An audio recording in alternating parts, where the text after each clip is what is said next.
our song. Let's sing it. It's gonna be fucking awesome. Come on, it's gonna be fucking awesome. You know the words. It's gonna be fucking awesome. That's it, say. It's gonna be fucking awesome. Yeah! Hey, Coolest Geeks. It is I, Jesse Blaze Snider, the Coolest Geek Alive. How you doing out there? I hope you're doing okay. Me and my buddy, Tim Seeley from, I don't know if heavy metal's still going on, but he's a big comic book guy. He and I have known each other a long time. Part of a whole crew of great creative people from Chicago. Shout out to the Chicago crew and Tim Seeley. Care Bear stare to you, Tim. He and I were just talking about how the world seems to be running us into the ground a little bit. I know you guys know a little bit of mine if you've been listening, getting my freaking teeth done, and Mr. Toothless Jackson over here right now as I figure out a couple things, and tomorrow I go in for some more cavity help, and I'm looking forward to getting good with it all. So recently a new Batman series, animated series, has come out, and it's a bummer, man. All I can say is it's a bummer. And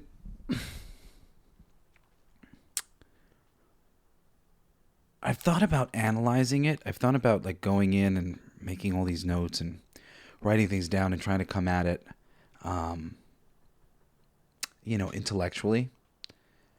But I just want to say, as my very different, non-binary, loving diversity and whatnot, it's very aggravating.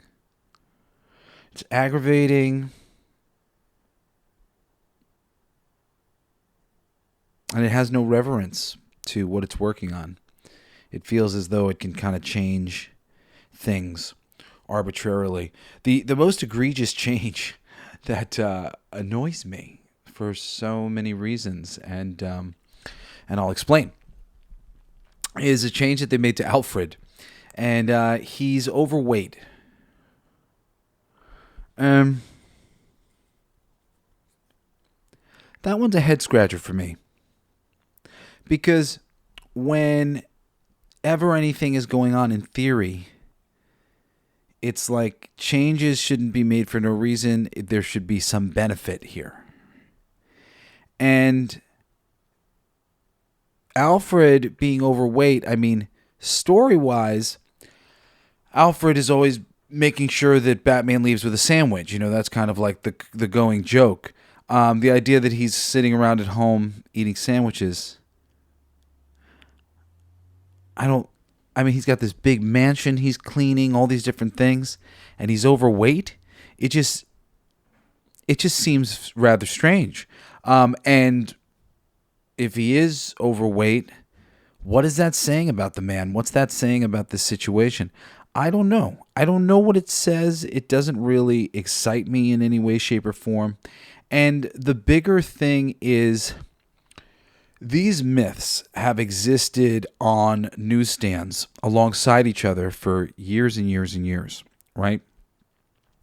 When you see a fat butler and you're a comic book fan, you don't think Alfred, you think Jarvis.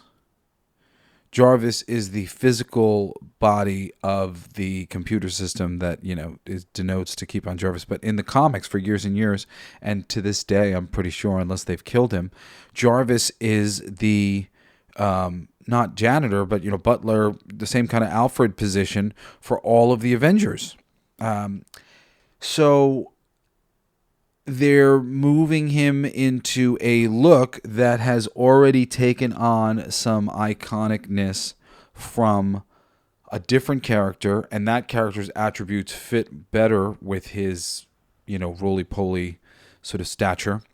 Jarvis, that fits his character because Jarvis was made basically after Alfred, but different from Alfred. all characters are differentiations of, sort of other characters that get established in the mythology.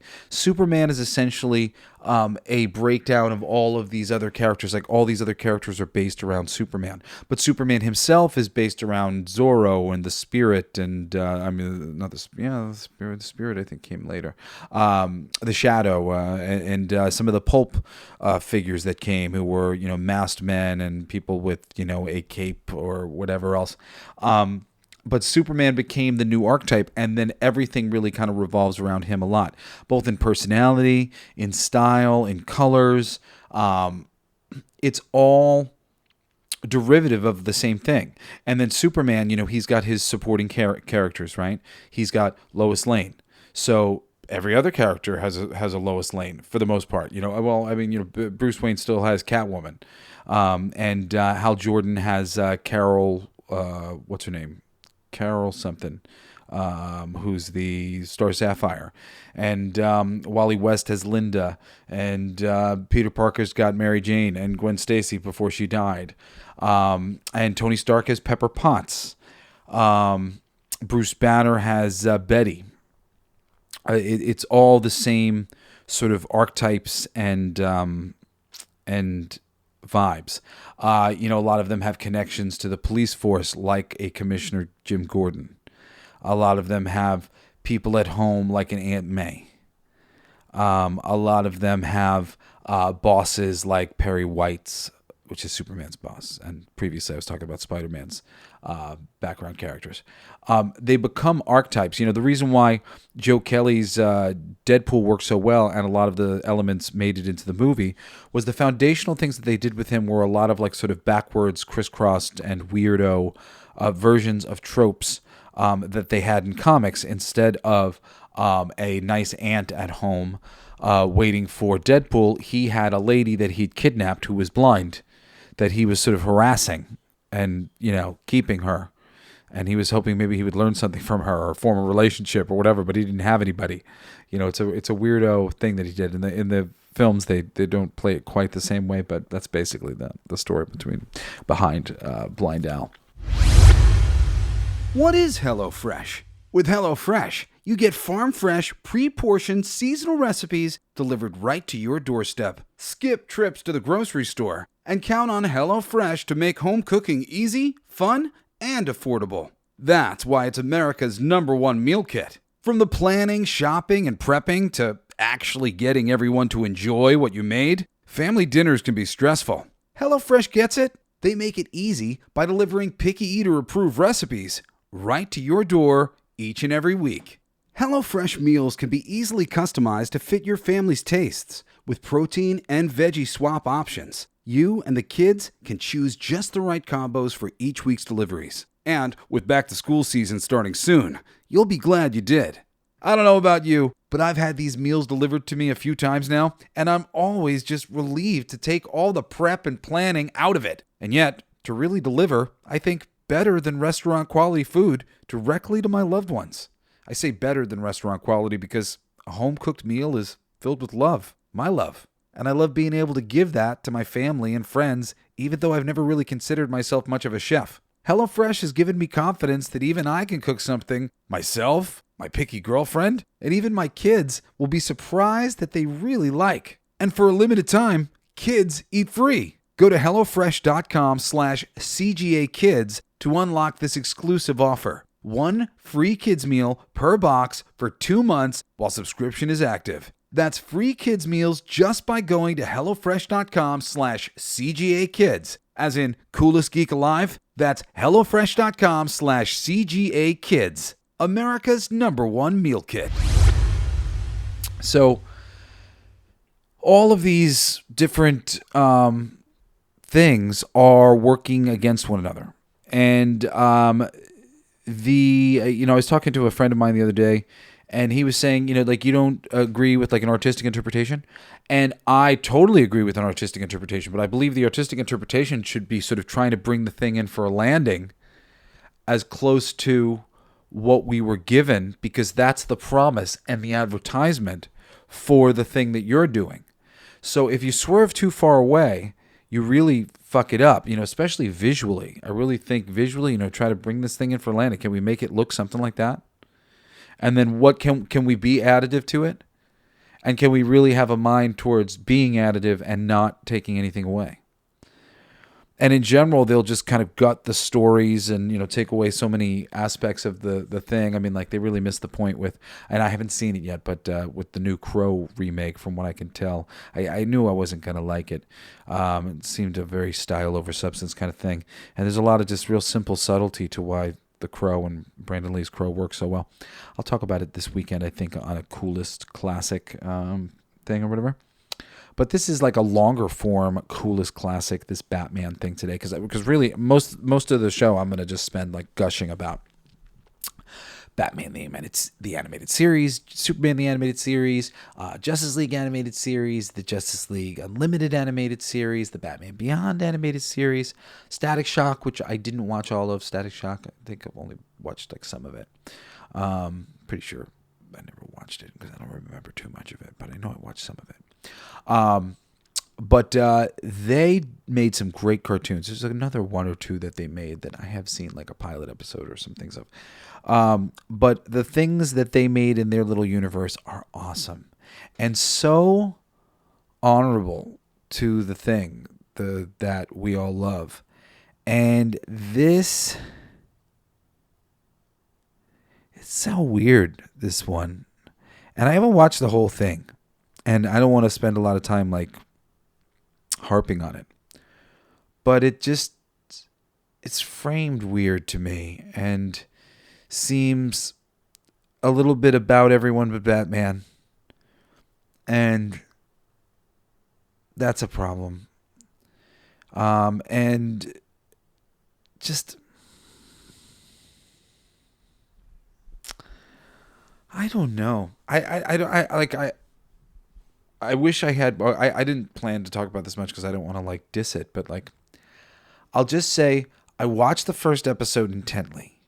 At the beginning, I was sort of like, "Oh, cool, this could be really good." And then as it went on, I just went, "Why? Okay, all right. Wow. Okay, why?" And just by the time it ended, I just sort of was like, I felt like I watched a story that I've seen a million times before with nothing being brought to it whatsoever, except for how like it had been redressed a bit. And they're like, but Alfred's fat now.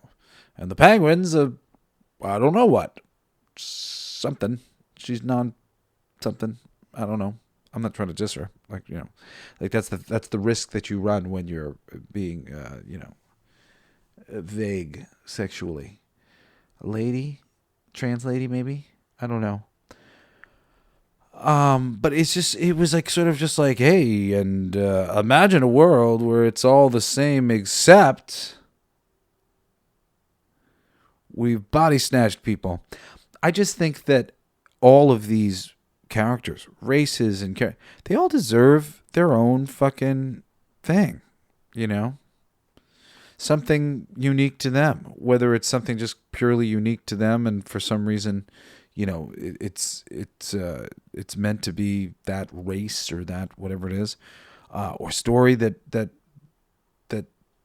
applies better or is enriched by who they are. That's how characters are generally chosen. You're choosing the people, like if they were all one color, just imagine this for a second, right?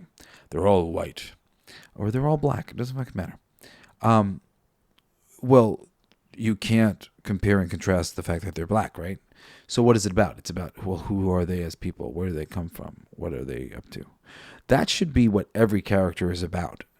And then you just change the colors around. But like every story is about like the right person character-wise.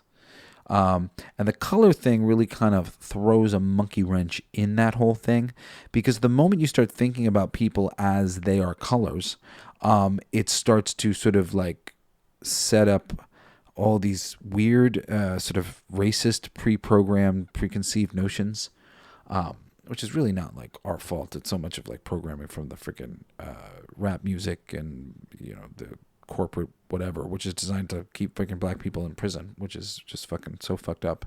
And there's so much evidence of that. You can go like listen to people whistleblow about the meeting that they had at the end of the 90s about how they were going to use music to keep the black community in prison and keep all the corporate prisons full. Fucking crazy shenanigans. Crazy shit. So it's like these media initiatives where it's like, look at this world we live in of inclusivity, and it's like, here, we've taken a thing that people liked and we've changed it to make it more inclusive. That's sort of aggravating. We didn't like it when they were bringing animes into town and everything had to be whitewashed. You know, it's one thing to adapt the thing, like, you know, Seven Samurai becomes Magnificent Seven. Great movies, by the way. Homework assignment. Go watch those if you've never seen the original Magnificent Seven and Seven Samurai. Watching Seven Samurai first, though, kind of destroys Magnificent Seven. You're really like, Magnificent Seven sucks because Seven Samurai is good. Really great movie. So, yeah. The women deserve more and better in their representation. And it doesn't mean that we should eliminate the refrigerating of women. It means that somebody who feels strongly about it at some point should refrigerate a guy, or do something similar. Energy is meant to go back and forth. It's not meant to stagnate and stop this and don't do that. You're not allowed to do that anymore. Various bits of things that come out in creativity, they come out because the writer felt like it was dramatic and enduring. And it is dramatic and enduring. It is a moment that stuck with people. They turned it into like this, like, look at this, putting women in refrigerators. Well, I don't think it was ever meant to be sort of that thing, and really it's a testament to how much men love women, and writers like how much people love people. If you're not looking at everything as a man and woman, like I tend not to, until it's like pointed out to me, well, that's the woman, and that's, oh, I get it. But I'm a weirdo, non-binary, whatever. Again, I fucking hate having to say that all the time because I don't want everybody fucking going around like, well, he's non-binary. I'm a normal person like you. Shh, stop telling people that. Just tell people that, like, I know things. I hate that's become such a thing. Like everybody's got to talk about all that.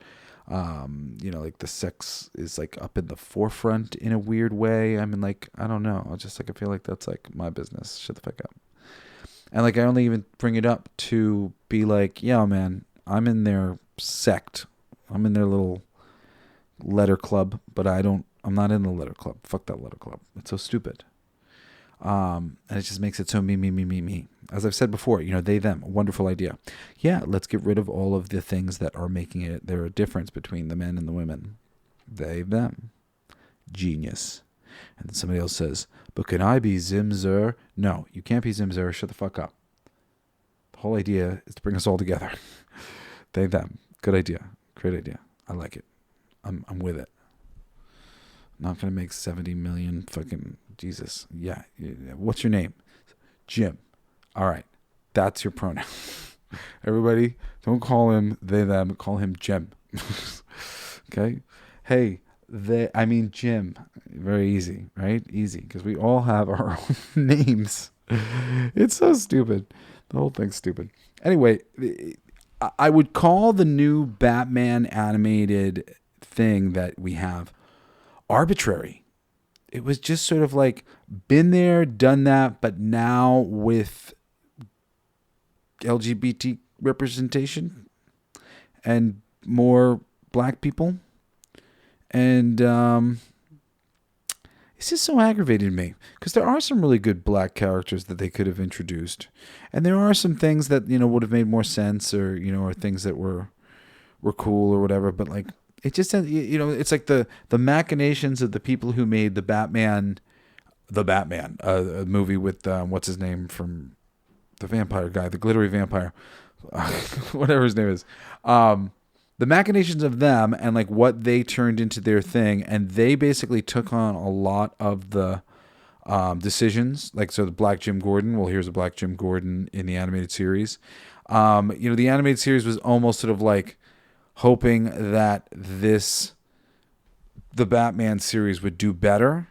But the Batman series didn't light the world on fire, so here's an animated series based out of that. And its first move is this, let's make the Penguin some sort of burlesque dancer, LGBTQ. It's just dramatically going, hey, it's kind of the same thing except diversity. It's super sore thummy. The whole show was just very unsatisfying. Didn't bring anything new to the table because they spent so much time just working on adjusting the existing things to make them more diverse. And yeah, I found it aggravating, but it made me want to talk about the original. It made me want to talk about how great Batman the Animated Series is, because it exists right now. It's friggin' available right now for you to check out, and it's so fucking good. And you can rent it and buy it on Amazon or whatever, but I think it's free if you've got HBO Max. And I mean, the original is amazing. I geek out very rarely. And one time when I was still living in New York and going on voiceover auditions in person, which was a long time ago now, I sat down next to fucking Kevin Conroy, who is the voice of Batman. And as far as anybody's concerned, he's the voice of Batman. He's voiced so many animated things beyond this in various animated series, a lot of them produced by Bruce Timm, some of which are good. But this foundational stuff is the reason why they hired Bruce Timm in the first place. And I really think it's awesome, and that he is beyond talented. But like, seriously, the previous one that he just did, it was like the only accomplishment was redressing lots of characters and sort of reframing. And I haven't watched the whole thing, but just like, eventually it became kind of a background thing. I was like, oh, fuck this show. I just don't really care for it. But the foundations here, man, are wonderful. And go back to this stuff. Watch this stuff. This is wonderful and worth checking out. Kevin Conroy as Batman. I just told him that he was one of my inspirations for getting into voiceovers in the first place and wanting to do animation, which I've done a little bit of animation, but not a lot. For comic fans and people who are geeks, if you like Judge Dredd, there was an animated thing that was made a little while ago by, I think, Avi Shakar or something like that, called Judge Dredd Super Fiend.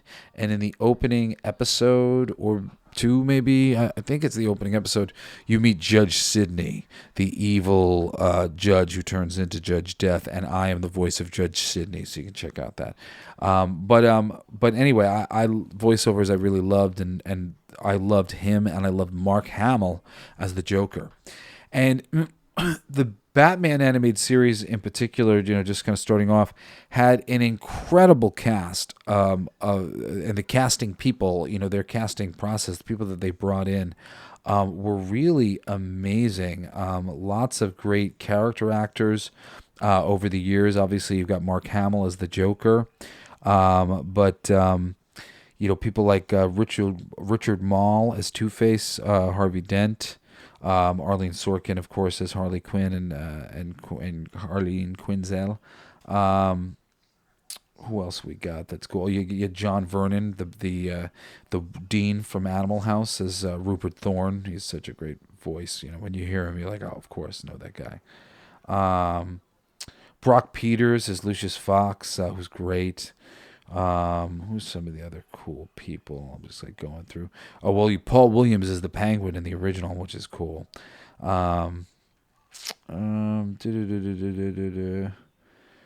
lot of these people, I'm like trying to name like the people that I think you'll most know, but I mean, there's so many people. Edward Asner as Ronald Daggert, and he played another character. I think I can't see them coming up here. David Wagner as Ra's al Ghul. He's great as that character. Henry Pollock as Scarecrow, who's super fun. Ron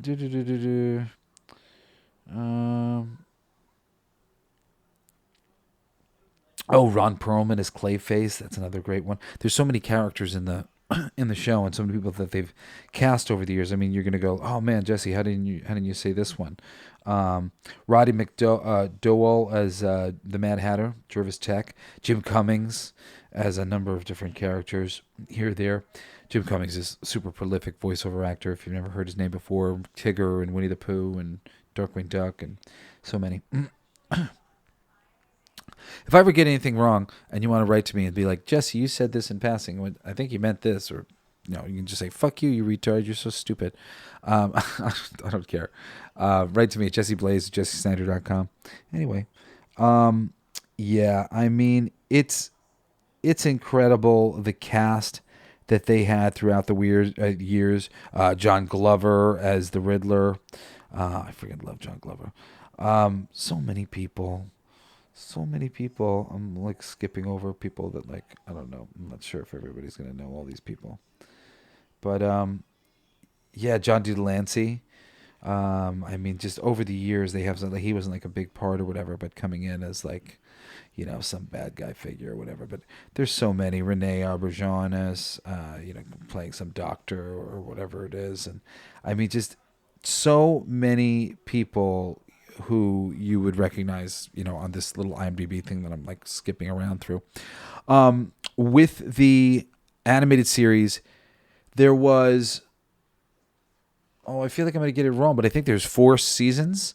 And then somewhere in the second season, I think that's when they switch their animation style. And then there's like 3rd season, 4th season, and maybe 5th season. Well, I can look right now because I'm in the thing. 85 episodes, and we've got 4 seasons. Yeah. I was right. I was correct. And I mean, each season is a decent amount of episodes. I mean, the first season's 45, I think. And then the next season, is that all within 92? What's that? 45? 60 episodes. That's not 60 episodes for season 1, is it? Harlequinade. Wow. Yeah, it looks like 60 episodes for season 1, and then an additional 10 for season 2, and then an additional 10 for season 3, and an additional 5 for season 4. How are they breaking this up? I don't know if this is getting broken up correctly on the thing, but I had set it up. I had remembered it as 4. I used to have the DVD box set, but I've been watching some of it with my son. There's a ton of animated series that's come out before this and after this. Is there? What's the ones before this? I mean, old school stuff with Batman. Nothing crazy, actually. But since this Batman series, there's a bunch of other Batman series. I don't really recommend any of them particularly, but this one is great.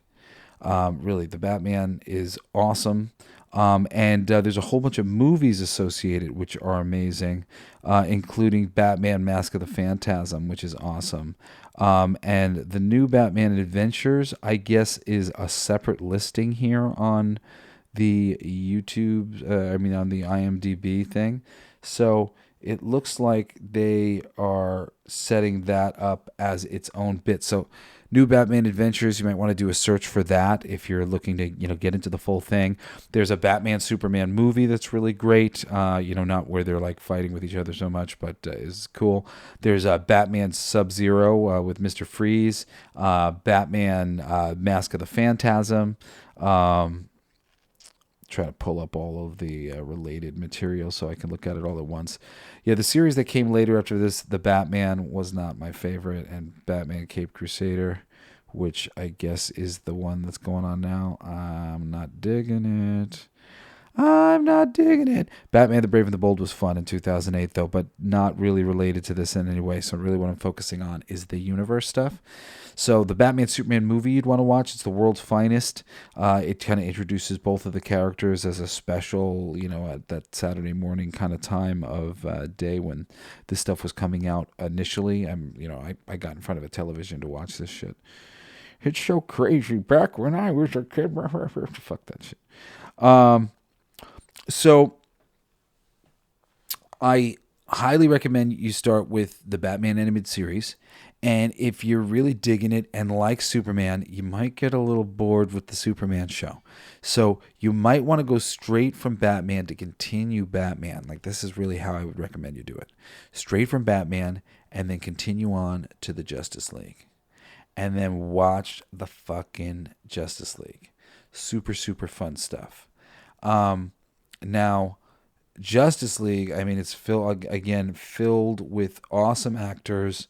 Just so many cool people. The main Justice League cast is great. Phil Lamar is Jon Stewart, Green Lantern. Michael Rosenbaum is Wally West, Flash. Awesome. The amazing Kevin Conroy, of course. George Newbern comes in as Clark Kent. I think they had switched the original guy, who I think was Tim Daly. But Susan Eisenberg's great as Wonder Woman.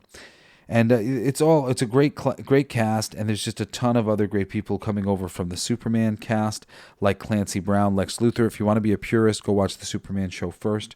But otherwise, you might like this first, and then you can go back and you can watch some of the Superman things. Jason Marsden as he runs small things, but he's playing like Snapper Carr and a couple other things. But let's see, this is why I try to like read a little bit before I'm like revealing things that don't matter. But there are so many great bad guys from Vandal Savage, and you get Star Sapphire, I was talking about earlier. Carol Ferris is the Green Lantern love interest, as played by Olivia D'Abado. I can't figure saying her name. Again, the sort of casting, Powers Booth is in this. Ron Perlman, Renee Aberger from Star Trek. I love him. Gary Cole, Dennis Haysbert, just so many fucking people. Hector Elizondo, Elizabeth Pena. There's a lot. Keith David and Eric Roberts and Tom Sizemore.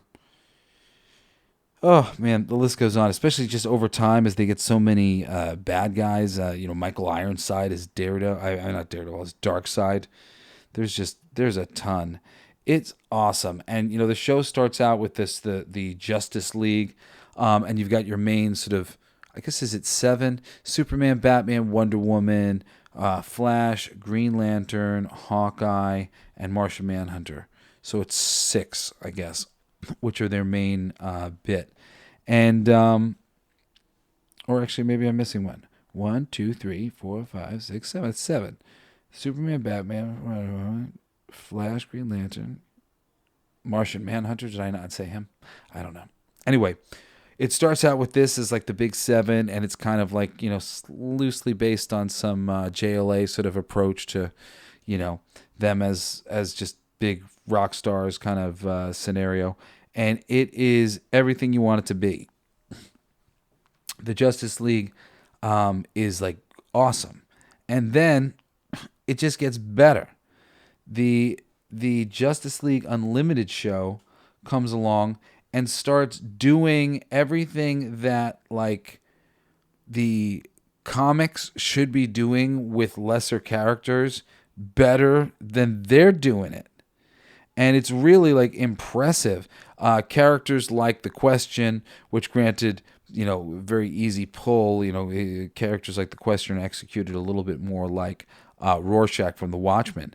But they did a great job executing the Question. And he's just super cool. But also characters like the Vigilante, who's traditionally on a white horse. They had him on a silver motorcycle with guns. A cowboy on a motorcycle was fucking awesome. There are tons of them. The B characters on display really get a time to shine. Episode after episode, you just get like to see somebody kicking ass and taking names, and it just makes you want to see more and like expand the world more. And it's crazy that nothing more came of the Justice League Unlimited show, because it just made you want more, and it's a bummer. We did ultimately get like Teen Titans from this, and so many things that you love that's in animation. Like this opened the door for everything. And some of the things that I want to point back to beyond the Justice League Unlimited, because you're going to get thirsty for more if you do Batman, Justice League, and then Justice League Unlimited. Hold on, I'm taking a drink.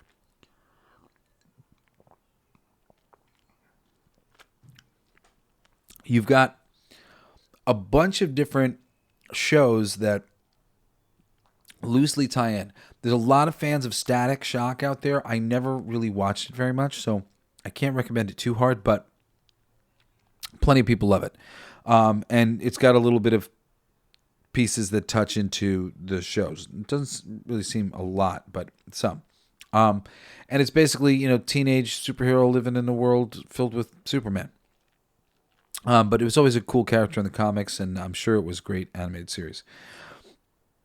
Better than that, or at least I'm aware of it better, is the Batman Beyond series, which takes place in the future, has an old Bruce Wayne and his dog Ace basically working on the radio lines, helping a high-tech Batman of the future, Terry McGinnis, to solve crimes. And it does not rely heavy at all on old Batman comics, on old Batman content, which is a little bit of a bummer in some instances. Like they do a movie of like with the Joker returning, and it's like, oh wow, thank goodness, like this is the thing that we would love the most.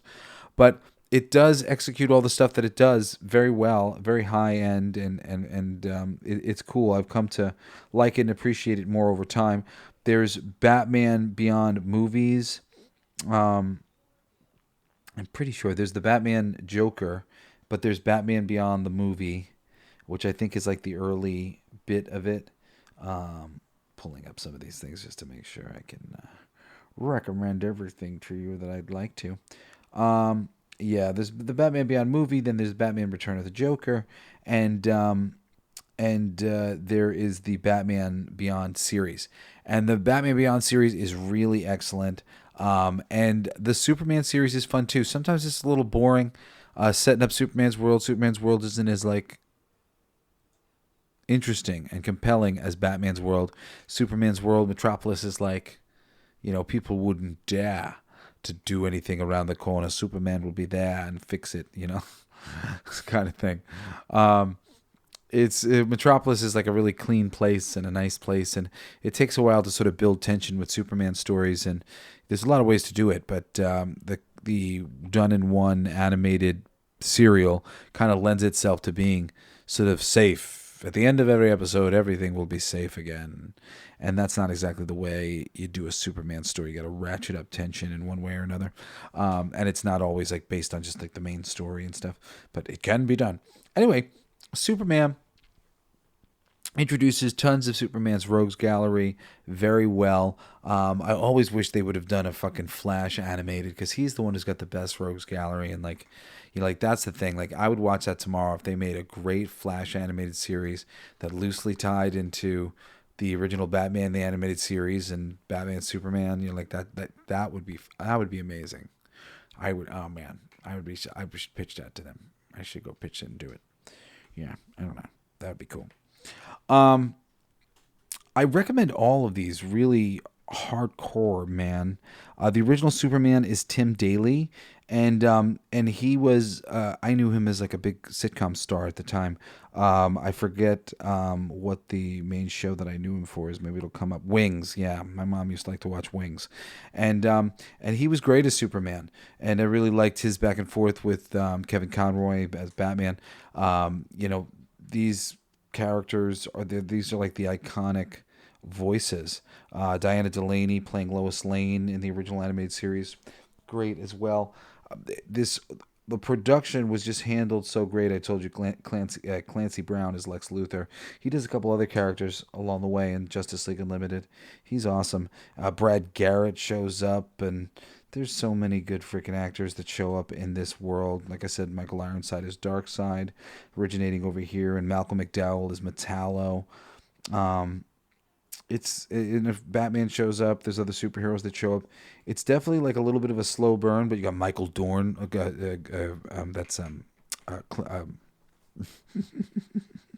Worf as Calabac, Darkseid's son, the big like monstrous guy from the comics. He's great. So many good people. So, Christopher McDonald as Jor-El. Even though you usually know him as a dicky guy, but he can do a good voice as well. He could do a nice voice. Oh, Edward Asner as Granny Goodness. That was a favorite. I love that casting. Edward Asner as Granny Goodness. It's like, it was really just mwah, chef's kiss. Chef's kiss. Rod Perlman shows up again. So many people show up. It's so great. When you do animation, you can just bring in like all these people with like amazing voices and just connect them with the visuals. And, you know, if the visuals are like anywhere close to the thing that we like from the comics, it's just, mwah, it's so satisfying. It's so satisfying, my friends. Anyway, yeah, I don't recommend the new Batman thing. It just, like I said, it just didn't excite me in any way. And I really, like, I try to enjoy those things as much as I can. And, this really doesn't have anything to offer.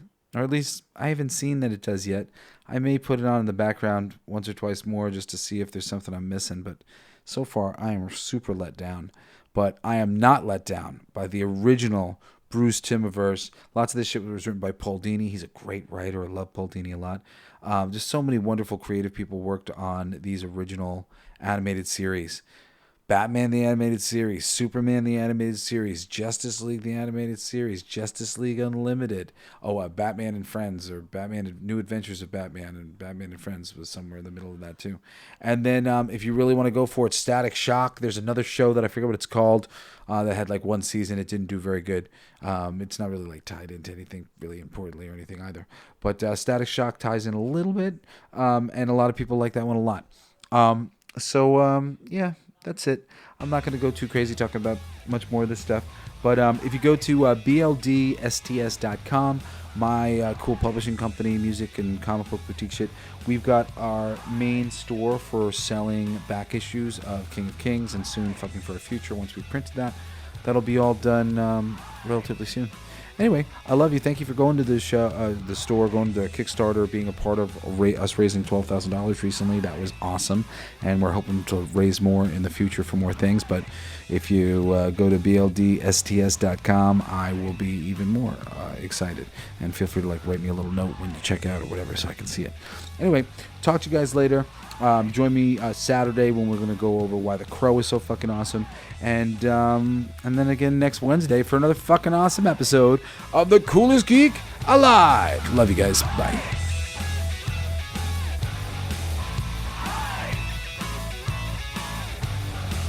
You've been listening to Coolest Geek Alive with me, your host, Jesse Blaze Snider. Don't forget to rate, comment, and subscribe for more excellent geek culture content. Thanks for listening. It's my favorite part.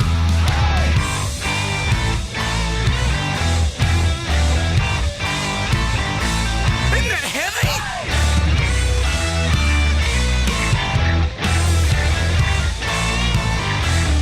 I played that.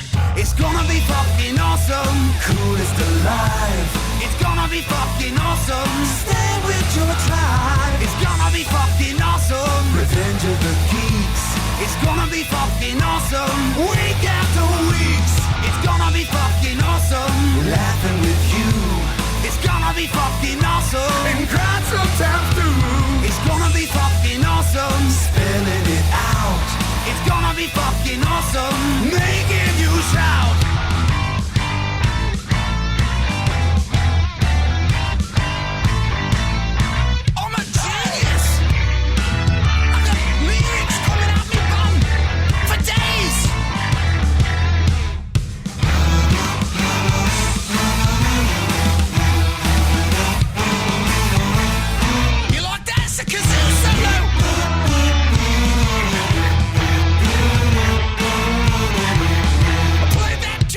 It's gonna be fucking awesome. Talking some shit.